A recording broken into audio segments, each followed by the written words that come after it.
Hey, thanks for making it to Veterans Info Tap. I'm glad you made it. A VA benefit is having some fallout because of a recent decision from the courts, the Supreme Court.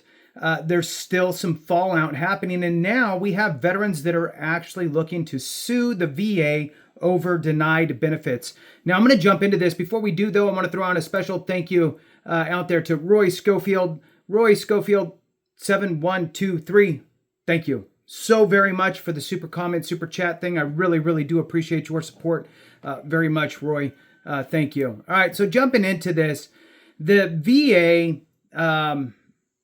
they interpret the law and then they apply it and then they run with it and they create manuals and all that stuff. And then sometimes, veterans may disagree with how the VA is interpreting the law. Then they may push it to the Supreme Court and either win or not.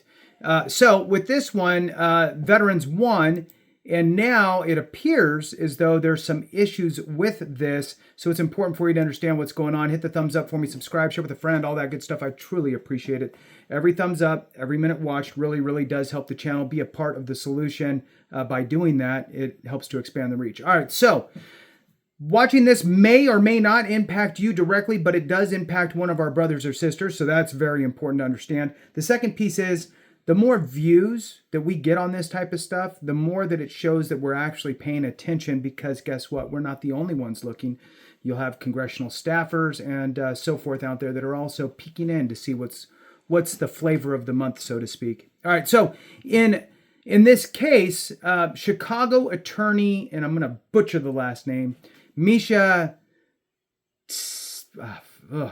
Teslin, I don't know, Tseytlin. I'm sure I could have, how do you pronounce that into Google, but here we are. So Attorney Misha, says the VA is flaunting a recent Supreme Court decision that expanded benefits and that this is now hurting some of the country's longest serving veterans. Now, let's see what we got here as we dive into this. I can't remember off the top of my head the actual case, but this case has to do with the GI Bill and the ability for veterans who serve multiple duties of service, right, multiple contracts, may have crossed the threshold and went from Montgomery GI Bill into post-911 GI Bill and approving for both, thus expanding their benefits by 12 months. So let's see what she talks about here. A new lawsuit. So if you are in this boat, pay attention. And if you're not, pay attention, because you might run into somebody who you could help avoid the I wish I would have known. All right, a new lawsuit wants to force the Department of Veterans Affairs to stop shorting up to 1.7 million veterans out of their GI benefits after a recent U.S. Supreme Court decision expanded their ability to claim the education benefits.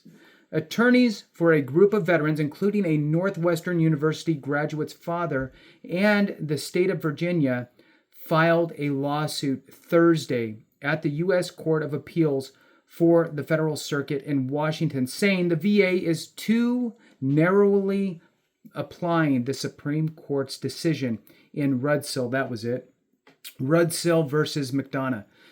Now, that's the former VA Secretary, McDonough, however you say it. Former VA Secretary. It's always versus the Secretary of that department, not the actual department. So they always put that name. So essentially, it's Rudsill versus the VA, which opened up additional GI Bill college benefits for veterans and their dependents. Like James Rudsill, the Army veteran whose case was decided at the High Court, the veterans who are suing earned college benefits under both the older Montgomery GI Bill and the more generous post-911 GI Bill, which helps pay for tuition, fees, housing, and books. Federal law says veterans are entitled to tap both GI Bills for up to 48 months of college. Rudsill had multiple separate periods of service in the military and had used about 25 months of his Montgomery benefits. He later tried to use his post-911 GI Bill benefits to reach the 48-month maximum. At that time, The VA said if he wanted to switch, Rudsill could get only the number of months remaining on his Montgomery plan converted to post-9/11 GI benefits. That would give him 10 months of post-9/11 benefits. But the 22 months is what he was looking for and was expecting. And that short him. And basically it shorts him out of a year of school, 12 months. The Supreme Court ruled in Rudsill's favor in April 2024, capping a 9-year battle in the lower courts. Long road to hoe. All right, but the VA still has not paid Rudsill his benefits, the new lawsuit says. The VA has stated it will only apply the Supreme Court's ruling to veterans who had a break in their service, which the lawsuit says leaves out military members who had uninterrupted service. The VA's website says people must have served at least 2 periods of service to benefit from the Supreme Court's decision. The lawsuit takes issue with that, saying the Supreme Court does not focus on periods of service, but rather the length of service, which resulted in 2 different entitlements. Ooh, interesting. That's a pretty good one. Chicago attorney Misha T. of Troutman Pepper Locke and one of the attorneys representing the veterans said the VA is flaunting the Supreme Court's decision and harming some of the longest-serving veterans. The VA's mistreatment of our nation's veterans exhibits a shocking disregard for the service that these brave men and women have given to our nation, and its attempt to evade the Supreme Court's holding in an insult to the rule of law, Attorney T. said. Other plaintiffs in the case are the Veterans of Foreign Wars and the Iraq and Afghanistan Veterans of America. The veterans who are suing have garnered unprecedented bipartisan support, including from Attorney General, Kwame Raoul, and the Attorney General of 49 states and the District of Columbia, as well as the U.S. territory of Northern Mariana Islands. One of the vets is retired Lieutenant Colonel Paul Yoon, a Virginia resident who served almost 24 years in the Army, including as a chaplain in Afghanistan, Iraq, and Kosovo. Yoon had planned to transfer 14 months of his remaining GI Bill benefits to his daughter Elizabeth, a Northwestern University alum, now attending Harvard Law School. The lawsuit says earlier this month the VA determined that it would pay Elizabeth Yoon's college costs, but the family is concerned because the VA's guidelines that previously disqualified her and her father remain in place. Raoul called Yoon and dedicated Yoon, a dedicated and decorated veteran who deserved to be recognized for the numerous sacrifices he and his family have made.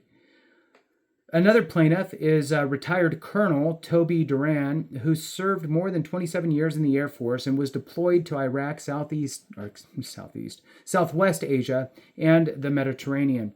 Duran had intended to give his remaining GI benefits to his son to attend Oregon State University. Another veteran involved in the lawsuit, Cassidy Perkins, a Virginia resident who served 6 years in the Air Force. Perkins won her case at the Veterans Court, but the VA said it would appeal. All right.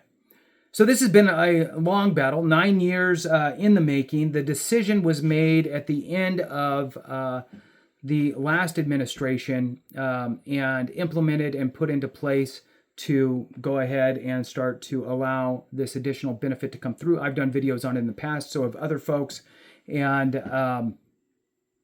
apparently the rules that were put into place are narrow, and those need to be rectified.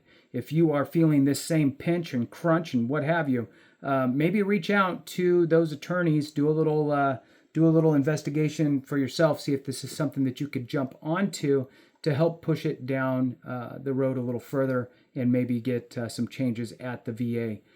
With that, thank you so much for watching. I appreciate you very much. Have a great one, and remember, if we don't take care of each other, something went wrong.